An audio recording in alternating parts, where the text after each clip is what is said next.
ที่มีสติก็จะมีหลักให้กับชีวิตเช่นมีเวลากินข้าวเราจำเป็นต้องมีเวลาไหว้พระสวดมนต์นั่งสมาธิบุคคลที่มีสติจึงใช้เวลาให้เป็นประโยชน์ใช้เวลาให้กับชีวิตแต่ละเวลานั้นเป็นสิ่งที่มีค่าในเวลาแต่ละเวลาอยู่ภายใต้ความแก่ความเจ็บความตายหากเราประมาทเมื่อไหร่เราก็ไม่มีโอกาสได้บำเพ็ญตนประพฤติตนเข้าถึงความจริงสิ่งที่พระพุทธเจ้าค้นพบได้เพราะฉะนั้นผู้ที่มีสติจึงไม่ประมาทไม่มีเหตุไม่มีผลจะมีสติตั้งมั่นอยู่กับความเป็นจริงคนส่วนมากมีเหตุมีผลมีข้ออ้างมีข้อแก้ตัวจนถึงที่สุดไม่มีโอกาสได้บำเพ็ญเพียรทำความดีจึงไม่สามารถอยู่กับความดีได้มีเวลากินข้าวอย่างนี้แต่เราไม่มีเวลาไหว้พระมีเวลาทำงานแต่เราไม่มีเวลานั่งสมาธิพวกเราทั้งหลายเราทำงานเราก็ต้องอาศัยสมาธิเราทำงานเราอาศัยสมาธิเราปฏิบัติหน้าที่ก็อาศัยสมาธิเราจะทำอะไรเราก็ต้องอาศัยสมาธิเราใช้มันแต่เราไม่ได้สร้างมันขึ้นมามันก็เหมือนเงินเนี่ยเราใช้มันก็หมดสมาธิก็เช่นเดียวกันเราใช้มันก็หมดเราต้องสร้างสมาธิเราต้องสร้างสมาธิการสร้างสมาธิก็คืออยู่กับความสงบอยู่กับกายอยู่กับจิตไม่เอาสิ่งอื่นมากวนใจกวนจิตของเราจะเอาจิตไปอยู่กับกายเอากายไปอยู่กับจิตให้จิตไปอยู่อาศัยกายให้กายเป็นบ้านของจิตอย่างนี้พวกเราทั้งหลายถ้าเราเป็นผู้ประมาทก็คือเป็นผู้ที่ขาดสติเมื่อเราเป็นผู้ขาดสติเราก็กลายเป็นผู้ที่ประมาทหลงสิ่งที่เป็นสิ่งนอกกายก็เป็นสิ่งที่เราไม่ควรจะรู้สิ่งที่อยู่นอกกายไม่ควรที่เราจะรู้สิ่งที่เราควรรู้ก็คือความแก่ที่มันปรากฏเราก็ต้องรู้ว่าเราไม่มีใครไหนไม่มีบุคคลใดที่จะหนีความแก่ไปได้แต่เราจะต้องรู้แบบนี้สิ่งที่เราควรรู้ก็รู้ความเจ็บที่มันเกิดขึ้นกับร่างกายของเราสิ่งที่เราควรรู้ก็คือวันข้างหน้าเราต้องตาย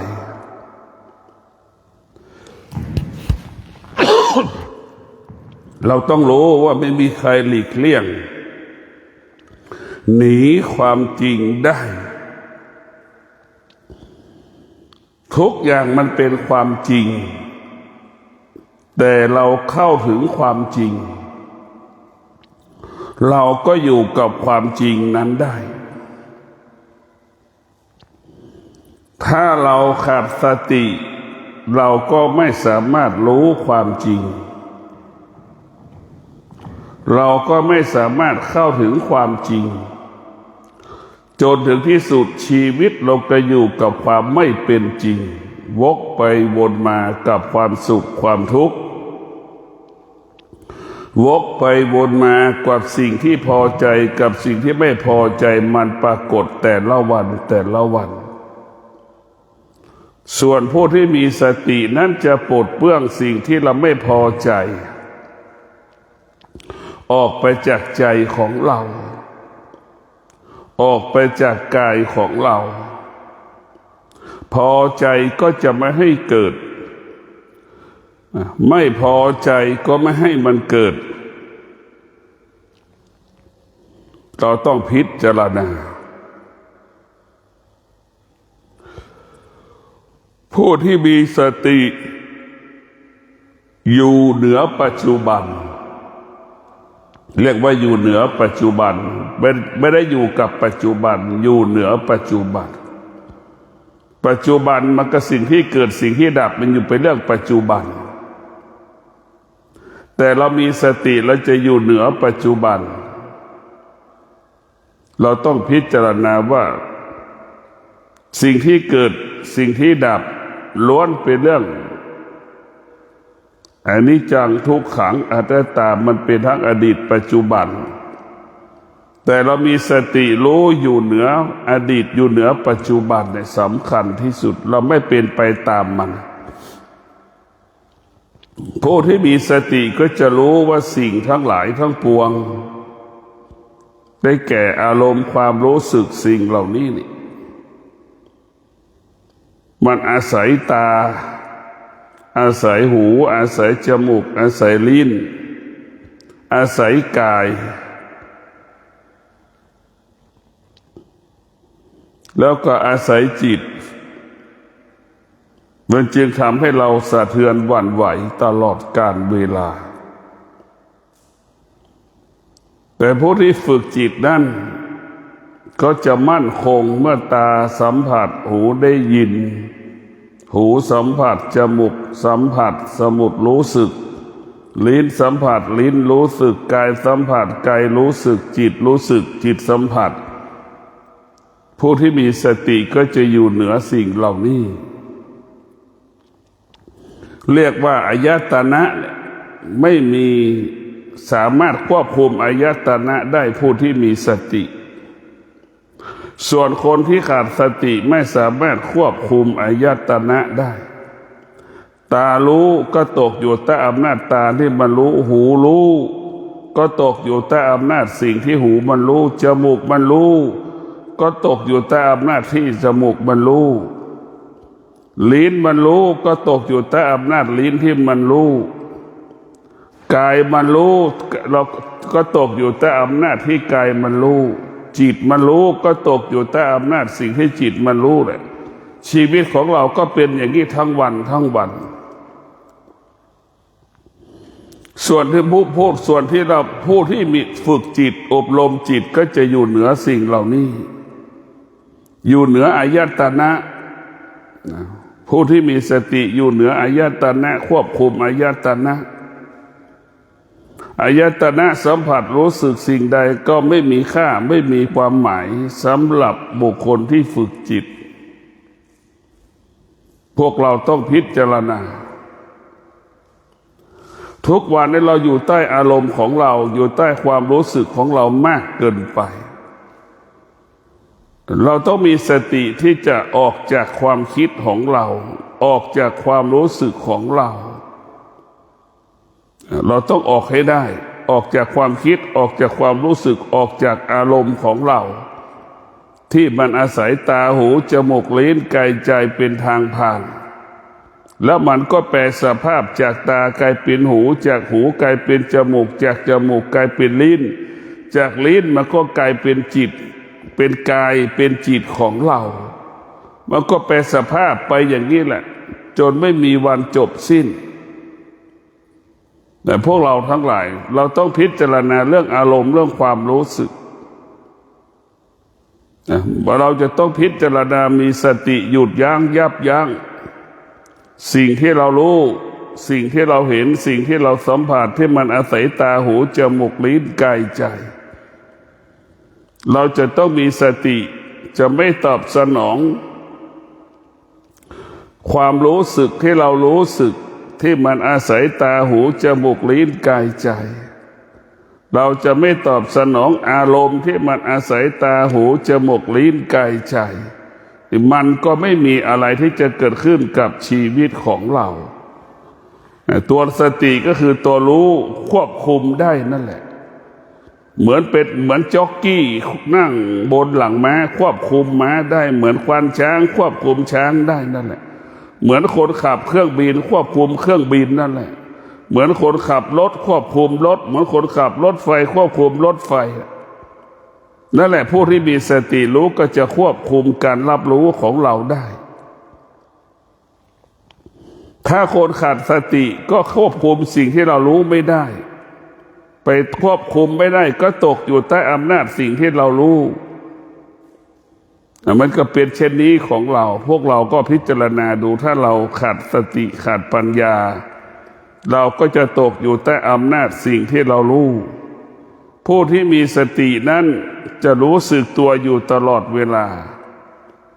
รู้สึกตัวว่าเรานั่งอยู่เราก็อยู่กับการนั่งของเราเอาจิตไปผูกกับการนั่งก้นเรานั่งสัมผัสกับพื้นเราก็รู้อย่างนี้เราจะนั่งให้เรารู้ว่าเรานั่งเนี่ยมันก็ไม่มีสิ่งอื่นเข้ามาได้เพราะฉะนั้นพวกเราทั้งหลายต้องถอนอารมณ์ของความรู้สึกที่มันปรากฏแต่ละครั้งแต่ละชั่วโมงแต่ละวันสำคัญที่สุดเราต้องถอนให้ได้ถ้าเราถอนไม่ได้มันก็กระจายเชื้อเห็นไหมเหมือนเชื้อโรคเนี่ยอารมณ์ของเรามันเหมือนเชื้อโรคเหมือนไวรัส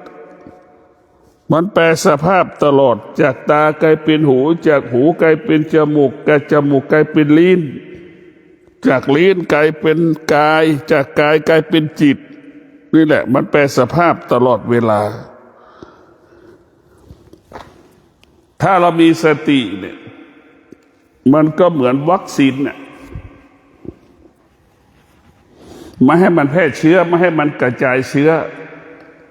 เป็นสร้างภูมิป้องกันให้กับโรคภัยไข้เจ็บเรามีสติทุกวันนี้คนส่วนมากขาดสติเมื่อขาดสติมันจึงเจ็บป่วยได้ง่ายจึงติดเชื้อไวรัสต่างๆได้ง่ายพวกเราต้องมีสติในการพิจารณาถ้าเราขาดสติเมื่อไหร่เราก็จะเป็นผู้ที่ติดเชื้อไวรัสต่างๆได้ง่ายอ่อนแอเหมือนคนที่มีภูมิป้องกันต่ำแพ้ภูมิป้องกันตัวเองนะคนที่ขาดสติแพ้อารมณ์ตัวเองก็เป็นอย่างนั้นแหละ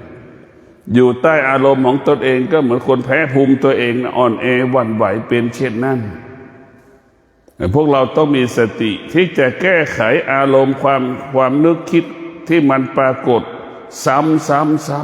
ำๆอะไรที่เกิดที่มันปรากฏคำว่าซ้ำๆเนี่ยเราจะต้องถอนมันออกหรือเราจะต้องควบคุมมันหรือเราจะต้องอยู่เหนือมันหรือเราไม่ตอบสนองมันเรารู้ว่าสิ่งเหล่านี้มันเป็นอนิจจังทุกขังอนัตตา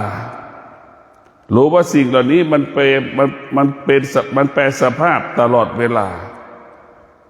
สุขเกิดจากตาอย่างนี้ไหมสุขเกิดจากหูอย่างนี้สุขเกิดจากจมูกสุขเกิดจากลิ้นสุขเกิดจากกายสุขเกิดจากจิตอย่างนี้เรานึกรู้นะถ้าเราติดสุขเราไอ้สุขเหล่านี้นะมันก็กลายเป็นกาวดักหนูเราจะออกไม่ได้เลยเราจะไปไหนไม่ได้ภาษาพระว่าเราติดสุขเราไปไหนไม่ได้เช่นเดียวความทุกข์ก็เกิดที่ไหนทุกข์ที่ตาที่หูที่จมูกที่ลิ้นที่กายที่จิตติดทุกข์ก็ออกไปไหนไม่ได้ติดสุขก็ไปทำอะไรไม่ได้ในพวกเราทั้งหลายติดสุขติดทุกข์ชีวิตจึงหมดสิ้นทุกสิ่งทุกอย่างถ้าเราอยู่เหนือสุขเราอยู่เหนือทุกข์ชีวิตเราก็จะเป็นอิสระเป็นเอกราชพวกเราทั้งหลายเรียกว่าจิตเรามันก็ว่างเมื่อจิตเราเป็นอิสระจิตเราก็ว่างทุกวันนี้จิตเราไม่เคยมันไม่เคยว่างเลยมันถูกสิ่งต่างๆมารบกวนตลอดเวลารบกวนตารบกวนหูรบกวนจมูกรบกวนลิ้น รบกวนกายรบกวนจิตเราตลอดเราจะเห็นได้เดี๋ยวสุขเดี๋ยวทุกข์อยู่กับภายใต้ตาหูจมูกลิ้นกายใจทั้งสิ้นชอบใจไม่ชอบใจแต่ละวันแต่ละก็เกิดตรงนี้แหละซ้ำทุกวันไอ้เราขาดปัญญาขาดสติมันก็ออกจากสิ่งเหล่านี้ไม่ได้ผู้ที่มีสติผู้ที่มีปัญญาจึงจะออกจากคำว่าซ้ำก็ได้แก่ความสุขก็ดีความทุกข์ก็ดีสิ่งที่พอใจสิ่งที่ไม่พอใจก็ดีออกให้ได้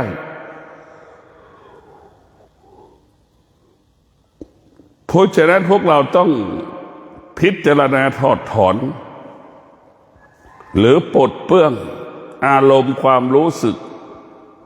ที่มันปรากฏทุกวันหรือเรียกว่าซ้ำๆน่ะเราจะไม่ให้ค่าจะไม่ให้ราคามันแต่พวกเราต้องมีสติพิจารณาไม่ให้ค่ามันไม่ให้ราคามันเราต้องมีสติในการดำเนินชีวิต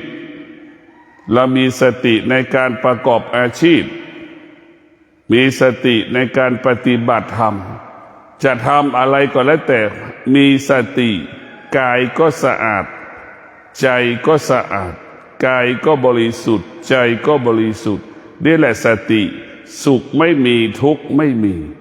มันจะเกิดแต่คำว่าสงบไอ้ความสงบนี่แหละเป็นสิ่งเป็นแก่นเป็นสาระของจิต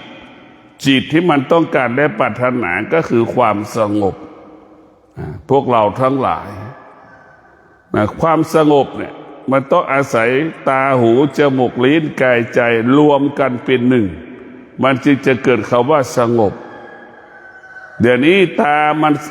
มันสงบอ่านหนังสือมีความสุขจมูกมันไม่สงบอีกแล้วเพราะอะไรกลิ่นเหม็นมากระทบจมูกอ่านหนังสือก็ไม่มีสมาธิและเกิดอาการหงุดหงิดขึ้นมาเห็นไหมอันนี้แหละพวกเราทั้งหลายเราจะสนใจมันอย่างนี้แหละเนี่ยเรากินข้าวเนี่ยกำลังเรากินข้าวกำลัง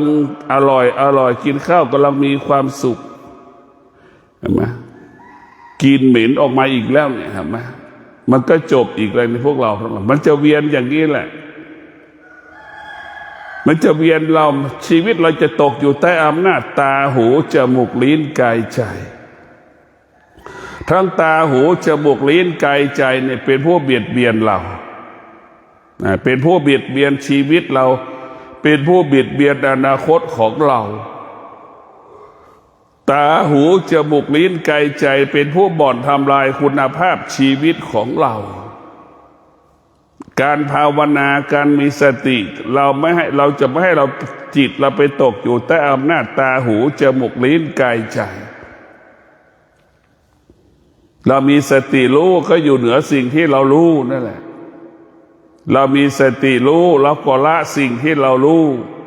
เรามีสติรู้เราจะไม่ยึดติดสิ่งที่เรารู้นี่คือหัวใจธรรมะภาคปฏิบัติ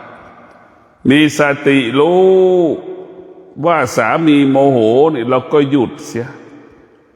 รู้ว่าภรรยาเราโมโหเรามีสติรู้เราก็หยุดเสียถ้าเราไม่หยุดสามีโมโหเราไม่หยุดภรรยาโมโหไม่หยุดมันก็เหมือนหมามันกัดกันนะนึกดูท้ายสุดก็อยู่ด้วยกันไม่ได้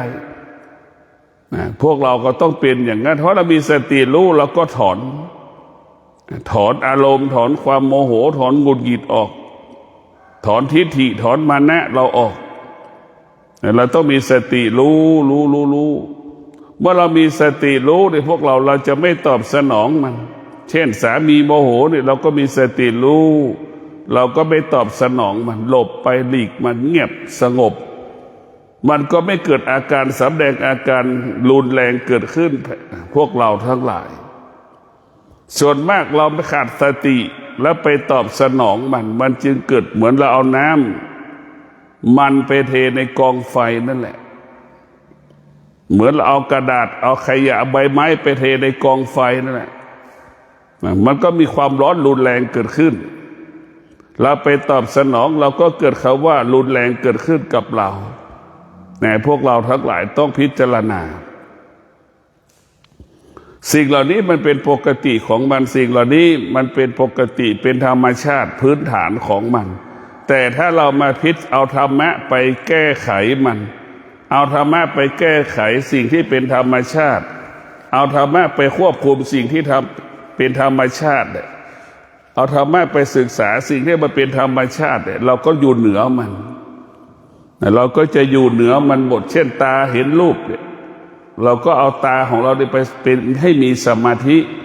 เมื่อตามีสมาธิตาเห็นอะไรตานั้นก็จะเกิดคำว่าละเอียดปราณีตสุขุมรอบคอบหูเรามีสมาธิได้ยินเสียงใดๆเสียงหูนั้นก็จะมีคำว่าละเอียดปราณีตสุขุมรอบคอบเกิดขึ้นที่หูอีกใช่ไหมจมูกเราเช่นเดียวกันสัมผัสกับกลิ่นสหูเรามีสมาธิมันก็จะไปขยายผลการรับรู้ของกลิ่นให้ละเอียดถี่ถ้วนขึ้นเรื่อยๆจมูกของเราลิ้นของเราสัมผัสกับรสชาติอาหารน้ำดื่มผลไม้ต่างๆเนี่ยสมาธิเราก็จะขยายผลให้อย่างละเอียดถี่ถ้วนเพราะฉะนั้นตาหูจมูกลิ้นกายใจมีสมาธิหรือพึ่งพาสมาธิหรือเอาสมาธิไปควบคุมตาหูจมูกลิ้นกายใจมันก็จะทำให้คำว่าตาหูจมูกลิ้นกายใจเบาลงไม่ต้องทำงานหนักเมื่อตามีสมาธิตาก็ไม่ต้องทำงานหนักหูมีสมาธิก็ไม่ต้องทำงานหนัก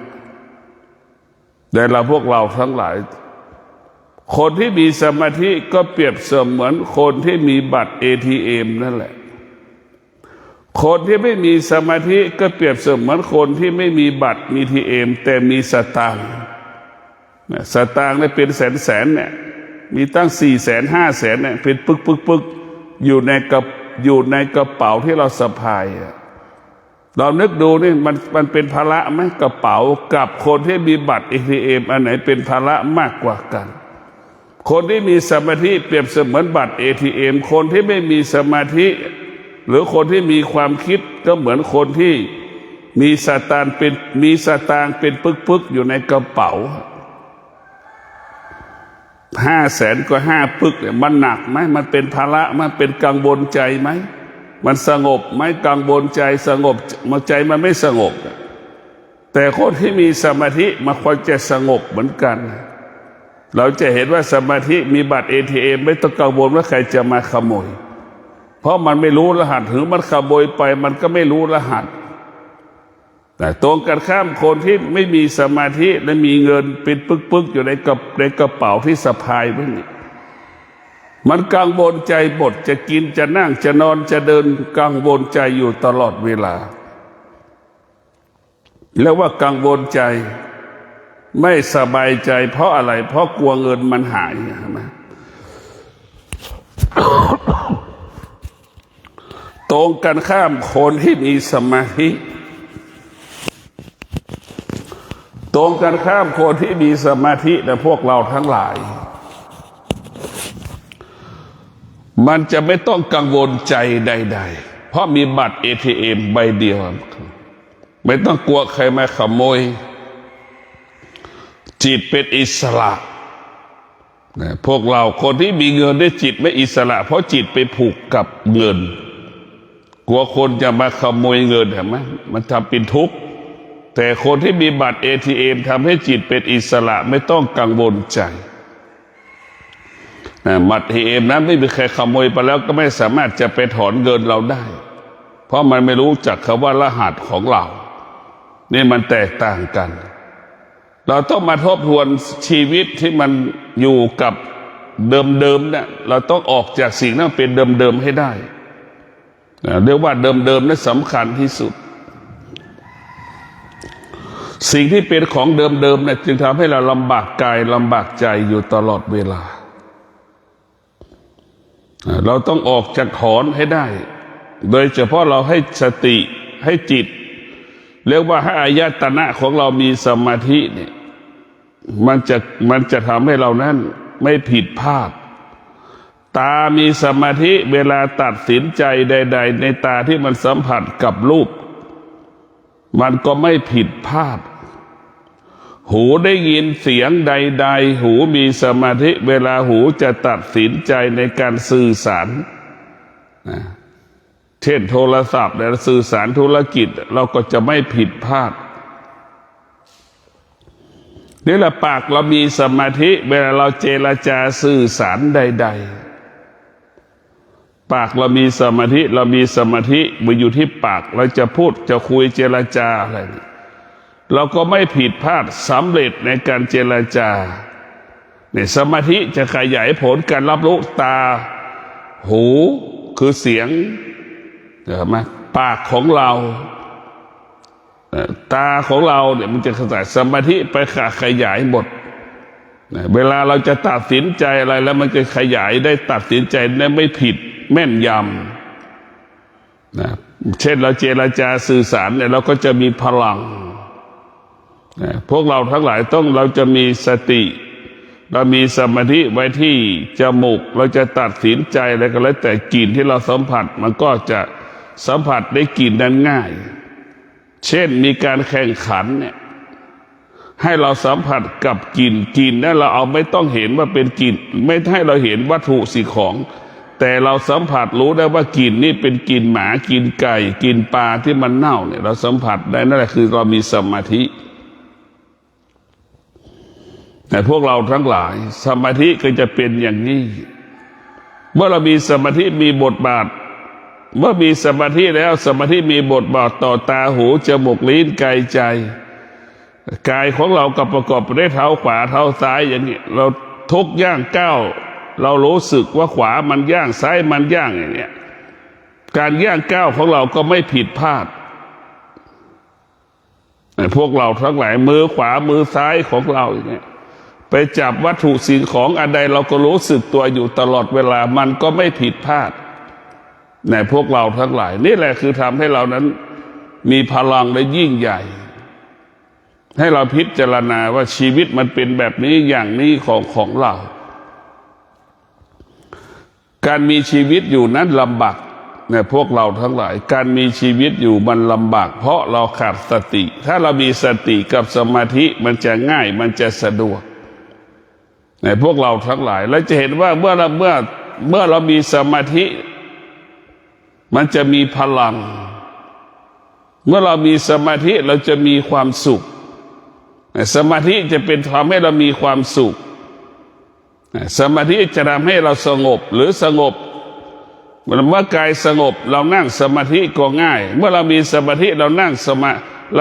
มาธิก็ง่ายสงบได้ง่ายทุกอย่างทั้งกายทั้งสมาธิอาศัยกันมันจะเกิดคำว่าง่ายขึ้นสะดวกขึ้นแต่ถ้าเราไม่มีสมาธิทำอะไรก็ยากทำอะไรก็ลำบากมันยากหมดมันลำบากหมดนะพวกเราสมาธิทำให้เรามีพลังยิ่งใช้มันเท่าไหร่สมาธิยิ่งมีพลังมากเท่านั้นดังเช่นบรรพชนของเราสร้างถนนขึ้นโดยสุเทพนี่แหละดังบรรพชนของเราสร้างพระธาตุเจดีย์หลวงเนี่ยมันใหญ่ขนาดไหนมีพลังสมาธิทำให้เรามีพลังนะพวกเราทั้งหลายจึงทำให้เรามีพลังจึงทำให้เรามีอานุภาพมากนะพวกเราต้องมีสติมีพิจารณาว่าสมาธิทำให้เรามีพลังคำว่ายากไม่มีถ้าคนมีสมาธิ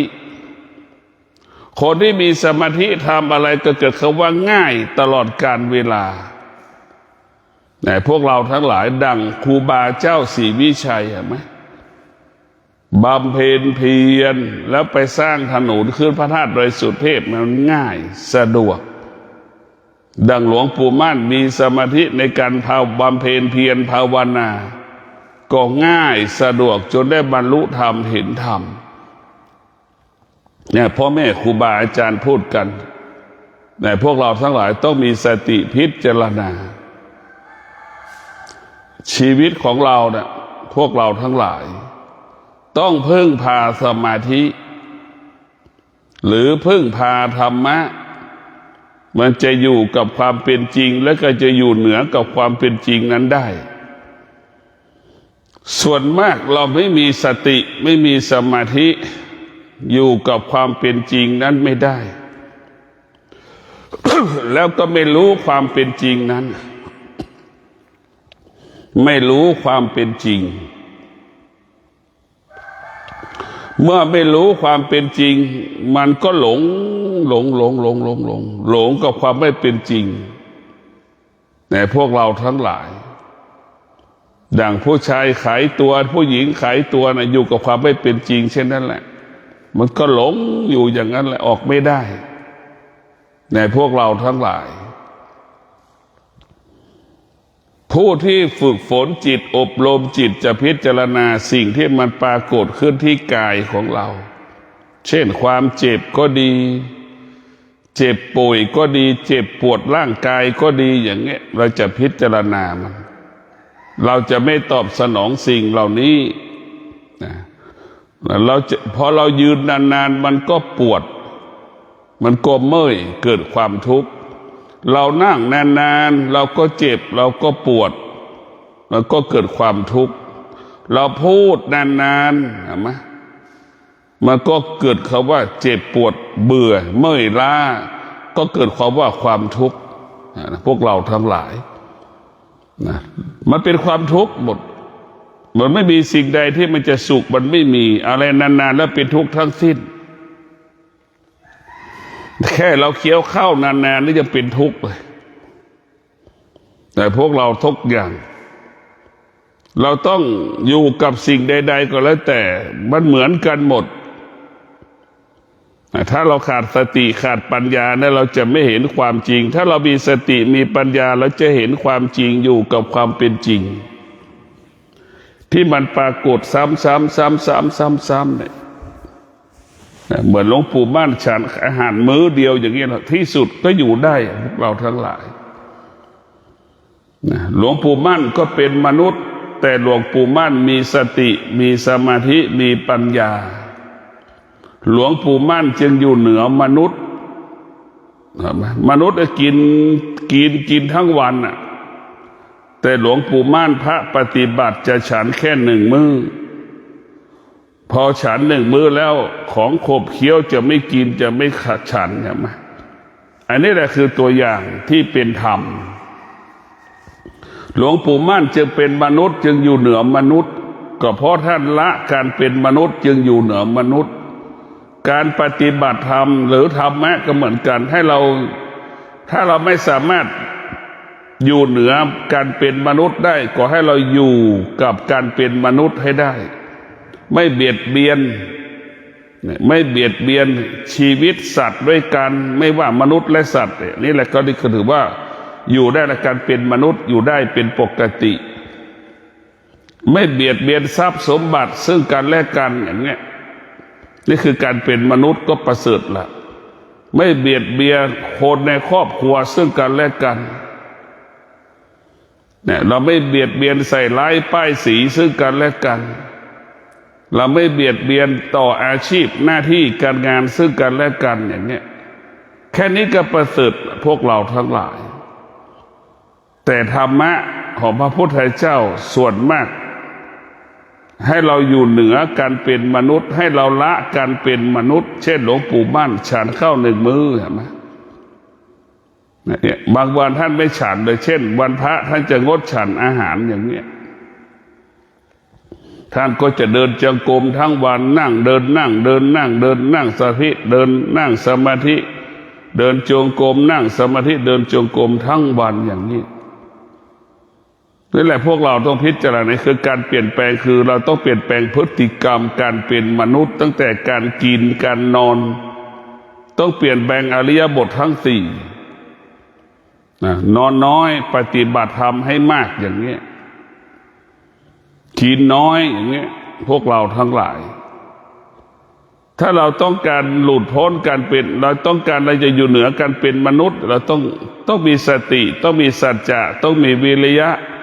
ต้องมีขันติเราถึงจะอยู่เหนือมนุษย์พวกเราทั้งหลายผู้ที่มีสติเนี่ยจึงสำคัญที่สุดสติก็คือให้เรารู้สึกตัวอยู่ตลอดเวลา มื่อเรารู้สึกตัวอยู่ตลอดเวลาเราก็อยู่กับความจริงก็คือสะอาดบริสุทธิ์กายวาจาใจเราสะอาดบริสุทธิ์ในพวกเราทั้งหลายเราต้องพิจารณา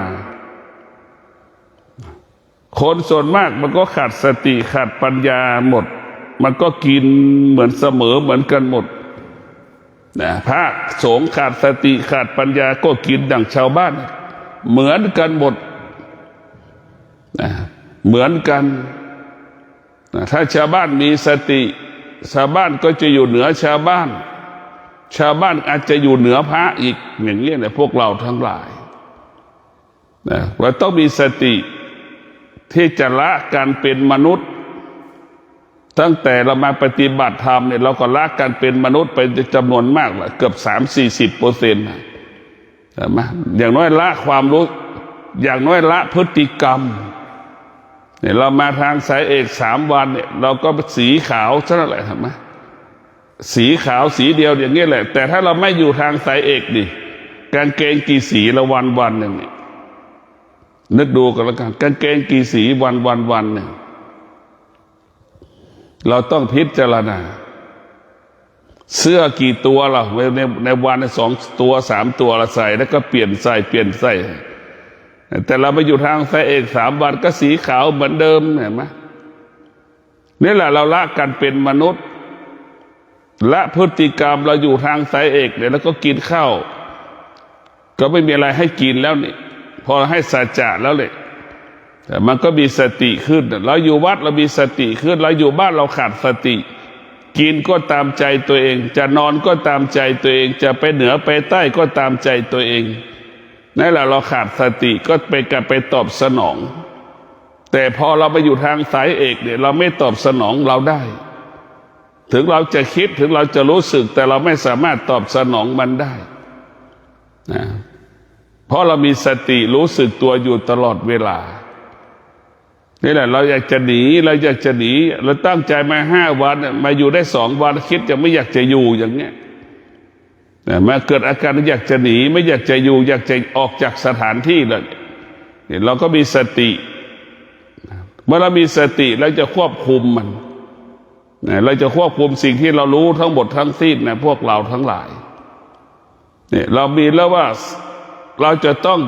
ปลดเปลื้องการเป็นมนุษย์ให้ออกให้มากที่สุด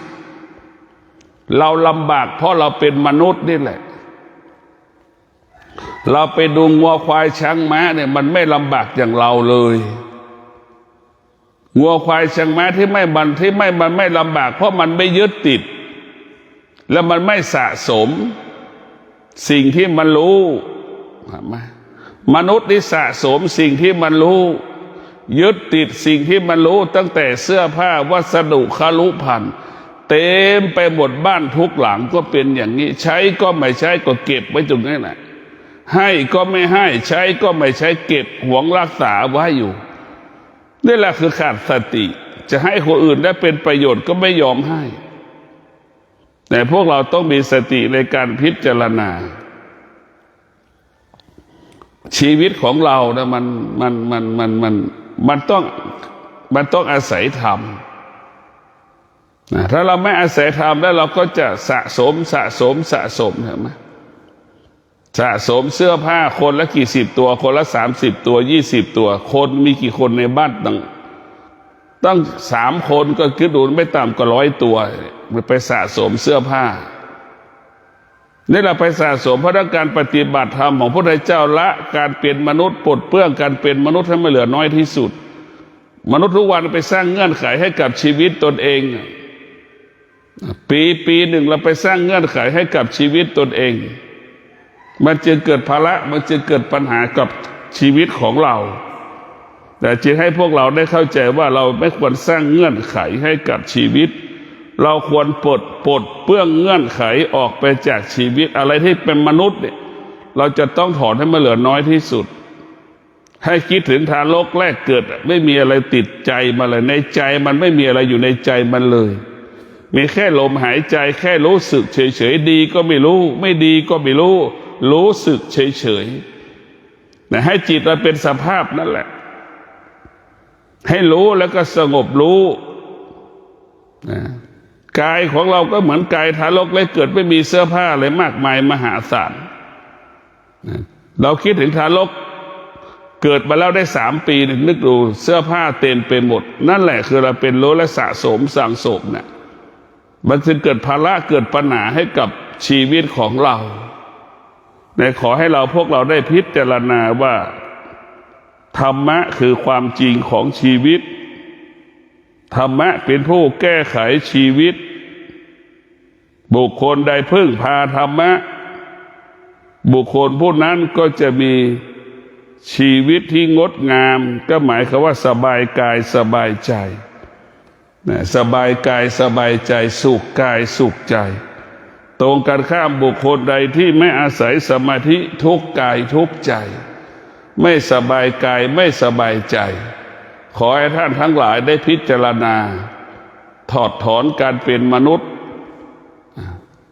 กำจัดชำระล้างสิ่งที่เป็นมนุษย์ให้เหลือน้อยที่สุดไม่ต้องลำบากนะถ้าเราสามารถถอดถอนการเป็นมนุษย์ได้เราก็จะเบาบางลงกายสบายใจสบายขอเจริญพร